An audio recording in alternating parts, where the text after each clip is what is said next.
What if every problem in your life, every failure, every setback, every relationship that broke down, every goal that you never reached, was your fault? Not partly your fault, not mostly your fault, completely your fault.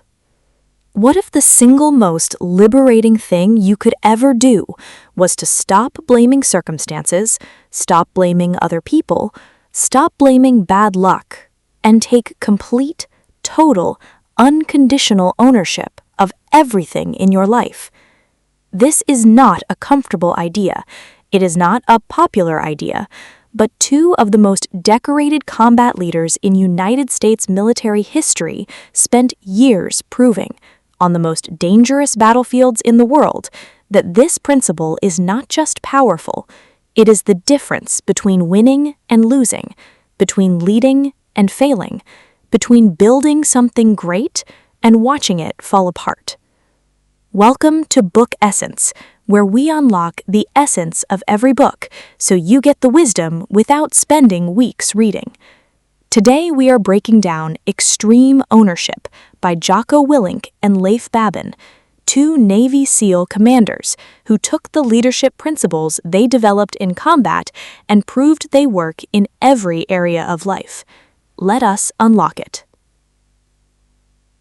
The entire book rests on a single idea, and that idea is stated in the title: Extreme Ownership. Not partial ownership, not ownership when it is convenient, not ownership of the things you did well while deflecting blame for the things that went wrong. Extreme, total, unconditional ownership. Willink and Babin introduce this principle through one of the most powerful stories in the book. During a mission in Ramadi, Iraq, one of the most dangerous cities in the world at that time, Willink's SEAL task unit made a catastrophic mistake. In the chaos and confusion of combat, their own forces fired on each other, a friendly fire incident, the kind of mistake that gets people killed. In the aftermath, every person involved had reasons why it was not their fault. The communication had failed, the information had been unclear, the fog of war had made clear decisions impossible. Every single one of those explanations was true, and Willink rejected all of them. When called to account, he stood up and said 3 words: "It was my fault." Not the team's fault, not the fog of war's fault, not the broken communications fault. His fault, because he was the leader, and the leader owns everything the team does and fails to do. This moment did not weaken him. It did not damage his credibility. It did the opposite. His superiors, who expected blame shifting and excuses, were so struck by his ownership that his credibility and authority actually increased in that moment, because taking ownership is the rarest, most powerful thing a leader can do.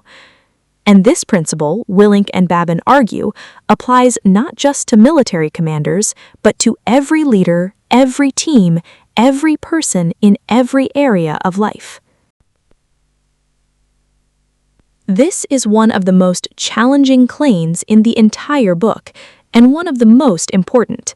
There are no bad teams, only bad leaders. Willink illustrates this with a training exercise.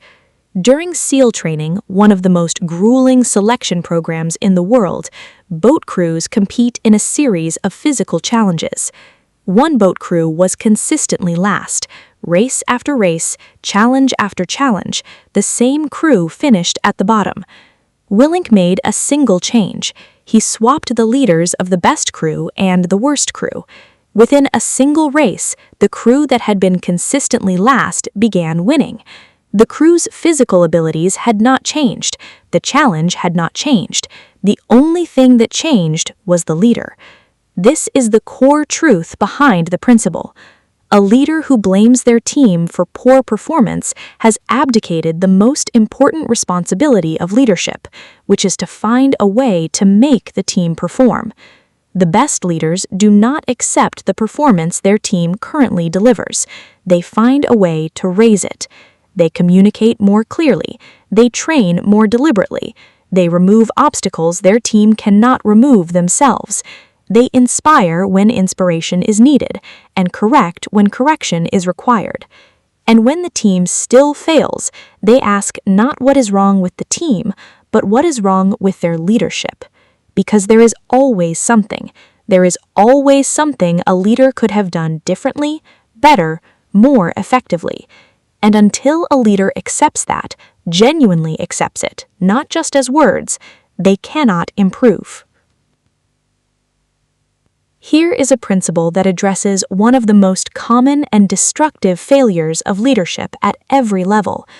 Before a leader can convince anyone else to believe in a mission, they must believe in it themselves.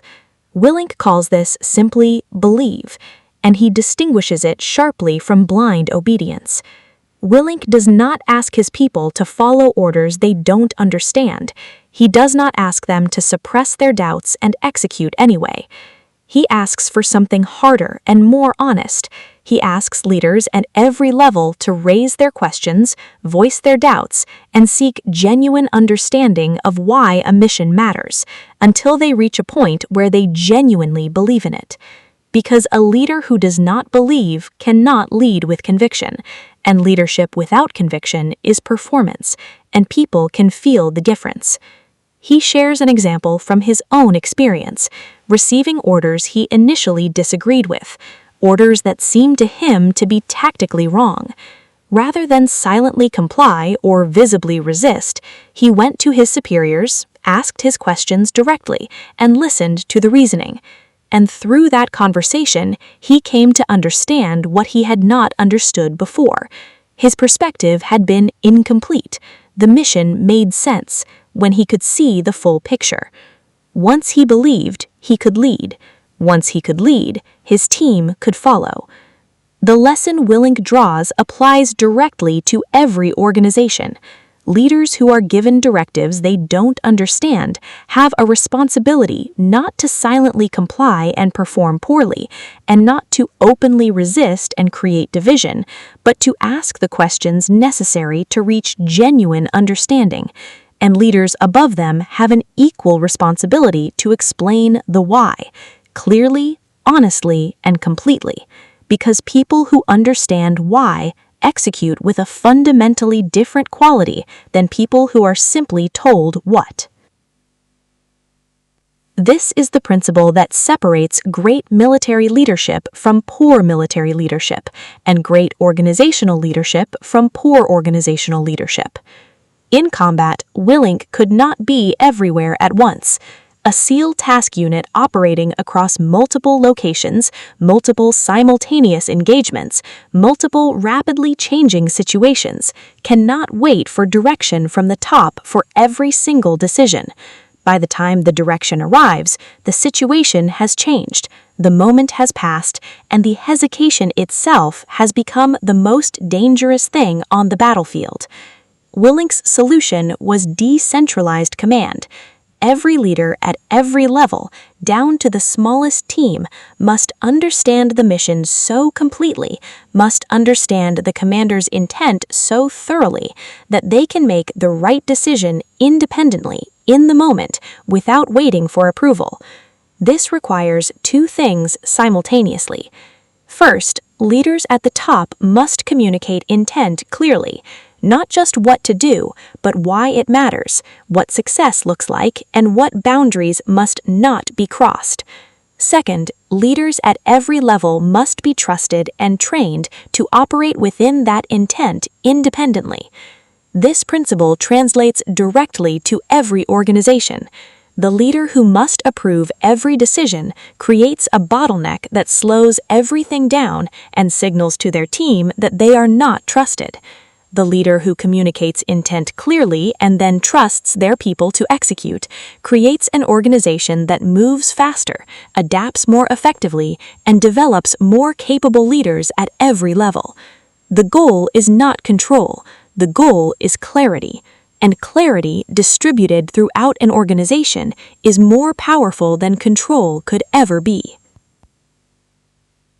This is a military concept that translates with striking precision into the language of teamwork and organizations.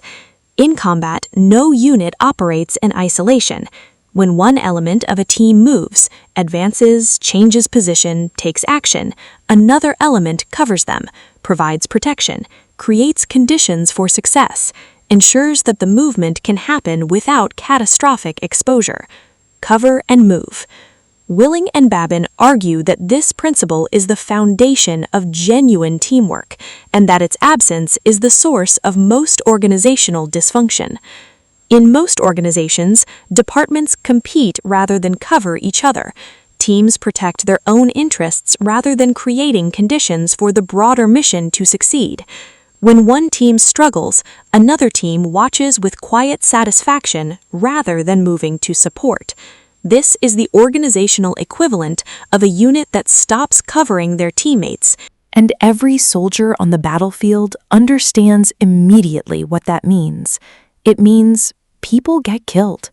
In organizations, it means projects fail, cultures corrode, and the mission suffers, not because any single team was incompetent, but because the teams stopped functioning as a single unit.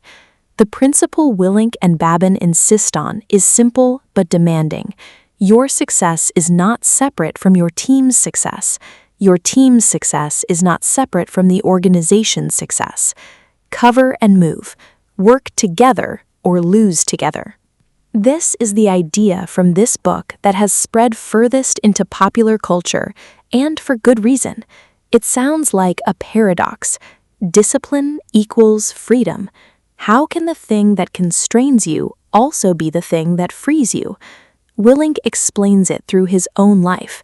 He wakes up at 4:30 every morning, not because someone forces him to, not because he loves waking up at 4:30, but because the discipline of that one choice creates the conditions for everything else he wants. More time, more control over his day, more capacity to prepare, to train, to think. Discipline in diet creates freedom from illness. Discipline in finances creates freedom from debt. Discipline in training creates freedom of physical capability. Discipline in preparation creates freedom to respond calmly and effectively when things go wrong. Every area of life where you establish genuine discipline, that area of your life expands in freedom.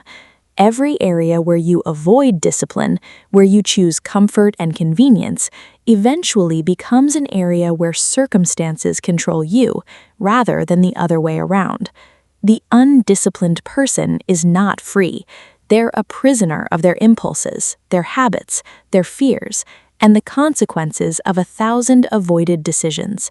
The disciplined person has built a structure so solid, so reliable and consistent, that within it they can move with a freedom that undisciplined people will never experience. Discipline is not the enemy of freedom, it is the only path to it. Let us bring together the greatest lessons from extreme ownership. 1.